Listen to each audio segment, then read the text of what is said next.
Alright, so today we'll discuss about determinants of interest rates for this financial market. No? So we are now into chapter 2 for this determinants of your interest rates. Okay? Today class, no, my discussion is all about more on the interest rates. Okay, sige, let's begin. Alright.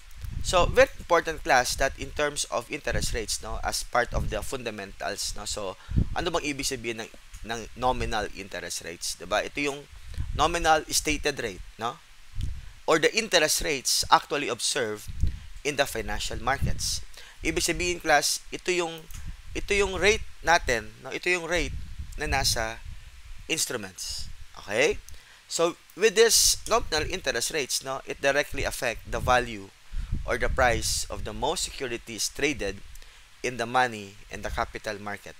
Babalikan natin ulit, no? Ano ang ibig sabihin ng money market? Financial market na short term, no? While capital markets, it is for a long term. Okay.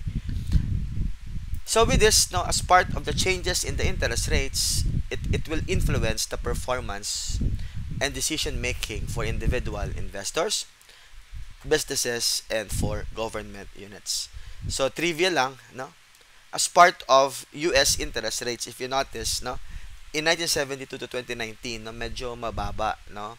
Mataas siya, no? Pero ngayon, as time goes by, if you notice, is ano lang, mga 6%, no? Is the nominal interest rates in the US. Okay. So what do you mean of the loanable funds theory? So, changes in the interest rates impact security values, di ba? If you notice, if there would be fluctuating changes in the interest rates, syempre, may mga time na magbabago din. It will impact your security values, no? Our institutions spend much time and effort trying to identify factors that determine the level of interest rates or at any moment at time or in time, as well as what causes the interest rate movements over time. So, ano ba ang reason kung bakit bumababa or tumataas ang ating interest rates? Okay. So, one of this is the theory, no? The loanable funds theory. Ano sinasabi niya? It views daw that the equilibrium interest rates in the financial markets as the result of the supply and demand for loanable funds. So, the law of supply and demand, no? Also class, it categorizes the financial markets participants, consumers, businesses, government, and foreign participants as the net suppliers of demanders of funds. Ibig sabihin, as part of the loanable fund theory, no, equilibrium, di ba, yan yung and that's uh, the middle, no, okay, of the interest rates, no. And because of this, our consumers, our businesses, our governments, no, they are the determinants, no, of the funds theory. And with this, no, so number one tayo, we go with the supply of loanable funds. It describes funds provided to the financial markets by the net suppliers of funds. Supply of loanable funds, no. So generally, the quantity of loanable funds supplied increases as the interest rate rises. Ano ibig sabihin, no? Yung quantity mo raw of the loanable funds ay tataas kung tataas din ang interest rates. Okay? So, ano yung sample natin? Household sector, consumer sector is one of the largest suppliers of loanable funds in the US from 84.69 trillion in 2019.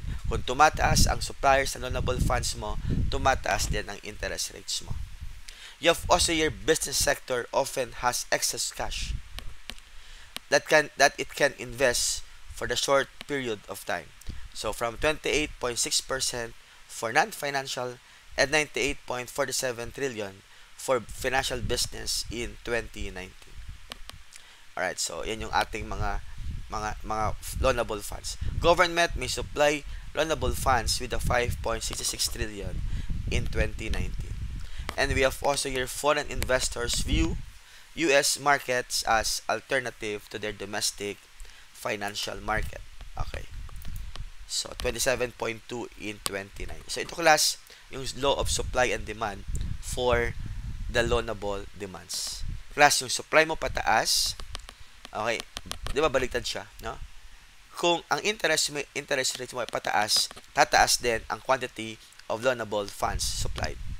Pero yung demand naman, no, pag mataas yung interest rates, 'di ba? If you notice, yung demand din naman natin ay bababa, no? So, common sense, 'di ba? In terms of your demand, 'di ba? Maglo-loan ka ba if mababa or mataas yung interest rate? Siyempre hindi. 'Di ba? So, 'yan ang ibig sabihin niyan, no? Particularly for the law of supply and demand, no?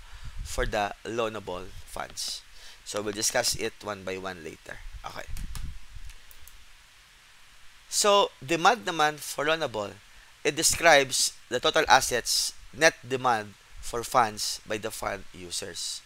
Tignan mo, baliktad, di ba? In general, the quantity of loanable funds demanded is higher as the interest rates fall. Common sense. Pag bababa ang interest natin, maglo-loan ka ba? Yes, di ba? Okay. Pero pag mataas ang interest, maglo-loan ka ba? Di ba? Hindi. Okay. So, as household demand reflects financing purchases of homes, durable goods and non-durable goods, no? So, household demand reflects, no? So, 16.5 trillion in 2019. Businesses demand funds to finance investment in a long-term assets and for a short-term working capital needs, no? 66.46 trillion for non-financial and 111.87 for financial in 2019. Government also borrows heavily 28.86 trillion in 2019. And we have foreign participants or mostly from the business sector known as or borrow the US financial market. Okay. So, what would be the factors that cause the supply and demand curves for loanable funds to shift, no? Factors that cause the supply curve of loanable to shift at any given interest rates. Oh, class, number one, as a wealth of fund suppliers increases, ano mangyayari? The supply of loanable funds increases. Common sense. Pag malaki-laki yung pera natin, malalaki yung loanable natin, there would be increase. And ganoon din, decrease also, and there would be also decrease. The risk of financial security increase, the law of supply, the supply of loanable funds decreases, no? So pag mataas yung risk natin, mababa yung supply natin. Pag ang decrease naman, if ang risk naman ay decrease, no? Of course, madami maglo-loan, diba? Increases. Okay. The near-term spending needs increases. So near-term spending, while of course it will increase the supply, and decrease naman ay decrease. So number 1, number 2, they vary directly, while number 2 vary inversely.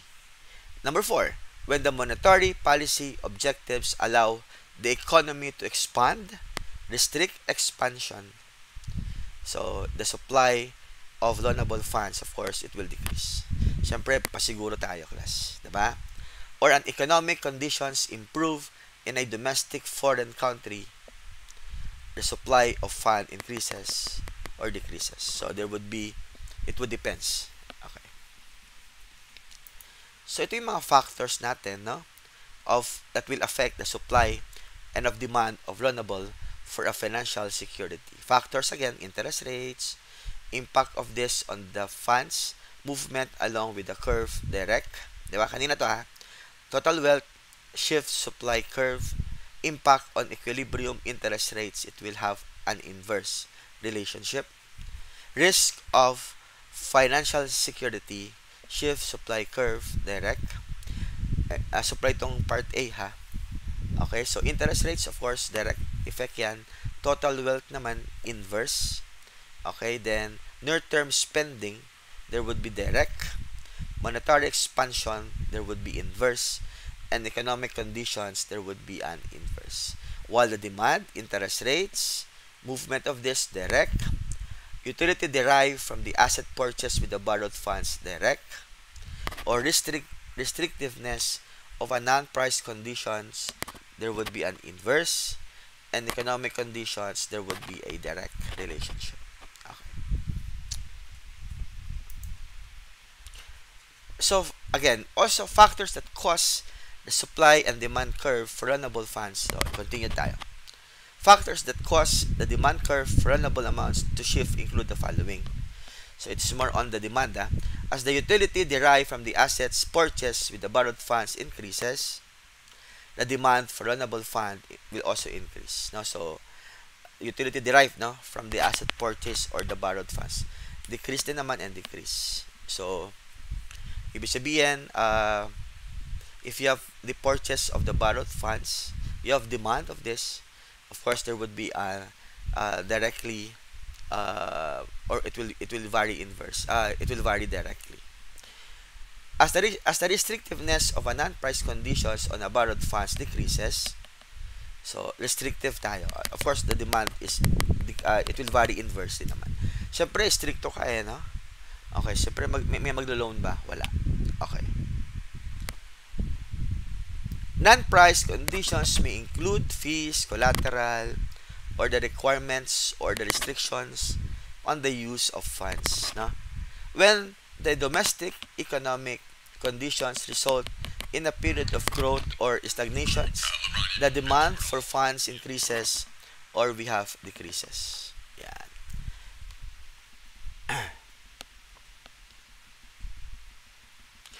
Next one. So, ito yung mga, so we go with the inflation. Determinants of interest rates for individual securities, inflation. Siyempre, alam naman natin that if there would be an inflation, there would be an increase in the price level. Sa Tagalog, tataas ang ating bilihin, di ba? Okay. In a continual increase in the price level of a basket of goods and or services, the higher the level of actual or expected inflation, the higher will be the level of interest rates. Yeah. So, the higher the level or expected, no? In the US, inflation is measured using indexes. So, you have the consumer price index and the producer price index. So, the annual inflation rate using the CPI index between years T and T1 would be equal to, so CPI, consumer price index, plus 1 minus consumer price index T divided by your consumer price index to be multiplied by 100. And that's the formula in terms of your inflation. Okay. We have also here real risk-free rate. So, risk-free, walang risk. No? The real risk-free interest is the interest that would exist on a risk-free security if no inflation were expected over the holding period. There is no inflation. The higher society's preference to consumers today, the higher the real risk-free rate. So with this, the relationship between the real risk-free rate, the expected rate of inflation, and the nominal interest rate is referred to as Fisher's effect. So, what is the formula? The Fisher's effect is often written as follows. I is the Fisher's effect is equals to real risk-free rate plus the expected rate of inflation. And that's the formula. Okay? Next one. You have also here default risk. Ibig sabihin, hindi nakakapagbayad. No? The risk that the security issuer will fail to make its promised interest and principal payments to the buyer of security.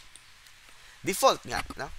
So, the higher the default risk, the higher the interest rate that will be demanded by the buyer of the security. Common sense, di ba?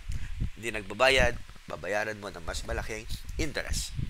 And the difference between the quoted interest rate on a security and as treasury security with similar maturity, liquidity, tax, and other features such as callability or convertibility is called a default or credit risk premium.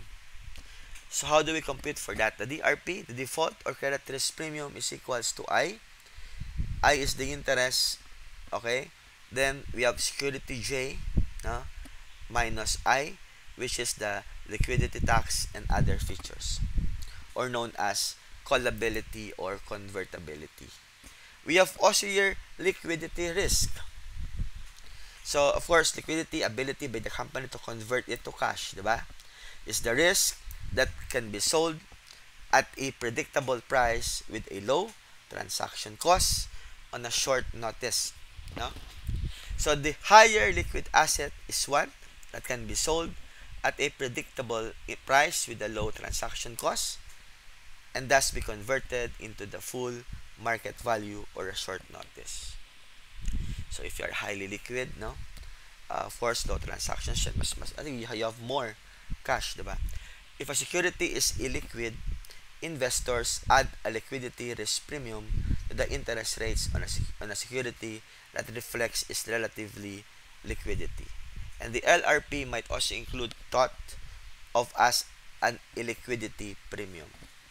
And LRP also may exist if investors dislike a long-term securities because their prices are more sensitive to the interest rates or to the short-term securities. We have also here special provisions or covenants. Ano naman to? Special provisions or covenants that may be written into contract underlying security also affect the interest rates on different securities. So some of this includes securities taxability, convertibility, and callability. So in the US, for investors, interest payments or municipal securities are free of federal, state, and local taxes or convertible features of security offered the holder or security or to exchange one security to another. No? So in general, provisions also, no? Water provisions that provides the benefits of it, no, to the security, okay, are associated with a long-term interest rates. So, yan yung mga determinants lasa of a security, okay. Term to maturity, ito yung medyo mahirap, no. The term structure of interest rates is a comparison of the market yield on securities, assuming all characteristics except maturity are the same.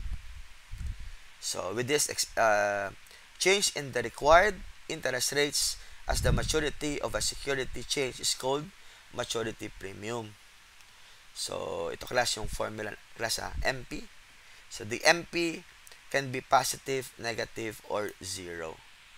And the following general equation can be used to determine the factors that would influence the impact of the interest rates or on the individual financial security. So, ito yung mga formula natin. Okay? So, IJ is equals to F is IP, RFR. No, ito yung mga kanina, diba? Then, RDR. Okay, so more on the interest rates. Okay. So, common shape of a yield to maturity. No? So, yield curve of the interest rates.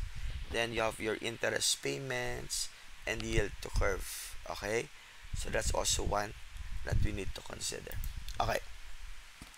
So term structure of the interest rates. So the relationship between the security interest rate and its remaining term to maturity can take a number of shapes. So ito yung mga sample natin or explanations or the shape on the yield curve, no, that will fail.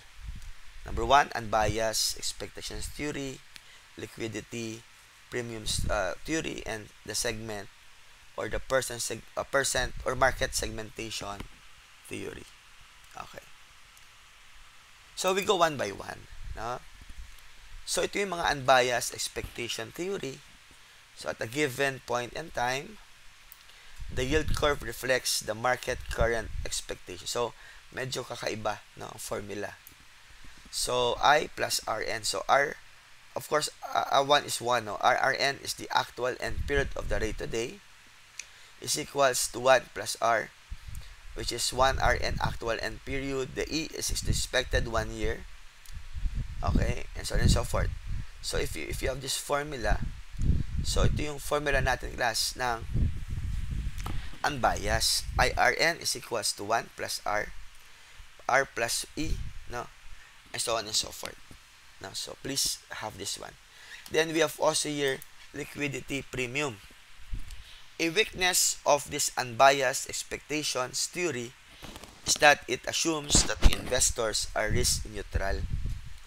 So, liquidity premium theory, an extension daw of the unbiased, no?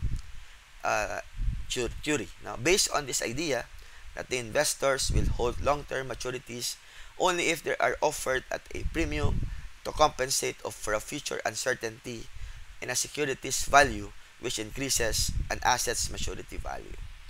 So, formula, same din. Pero, ang bago is L, no? Liquidity premium for a period T, and where L2 is less than the L3 and less than the Ln. Okay? Then, we have also here your market segmentation theory.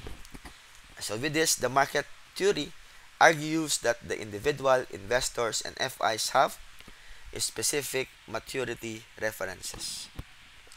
Alright? And get them hold the reference, okay? And get to hold securities with the maturities other than most preferred securities, okay? It does not consider securities with different maturities as perfect substitutes, or you have individuals, investors, or FIs have preferred investments or horizons, habitats dictated by the nature of the liabilities they hold, no? Like investors have complete risk aversion for securities outside the maturity. So, ito yung mga sample ng ating segmentations, no? Okay. So, pataas siya lagi, diba? Okay. Then, we have also your time value of money. Alam ko naman na alam niyo yung time value of money we're in. Your money today is different from your money 2 days, 3 days from now, no? Or time value of money is the basic notion that a peso or a dollar is worth more than a dollar received or in some future date. Okay, so with this, two forms of time value of money calculations are commonly used for or financed for security valuations. Value of a lump sum of money, okay, or lump sum payment in a single cash payment received at the beginning or at the end, no? Or the value of the annuity payments. Or annuity payments are a series of equal cash flows received at the fixed interval. So we will discuss more about this one, no? Or go to my videos about the time value of money. Diba, ito yung formula natin. The present value of a lump sum, PV of 1 is equals to 1 plus R.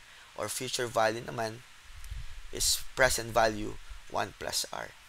So better go to my videos, no? Look for my videos about compounding versus discounting, no? I've discussed this one more thoroughly, okay? And the last one is all about annuity, present value of an annuity or the future value of annuity. So ito yung formula natin. Pero better, I've discussed this one more, no? Again, go to my video about compounding and discounting. So again, this is my last video or last slide for this interest payments, and you hope and I hope that you will be able, or that you understand this topic now about the interest payments. So see you, and good afternoon or good morning and good evening to all of you. Bye bye.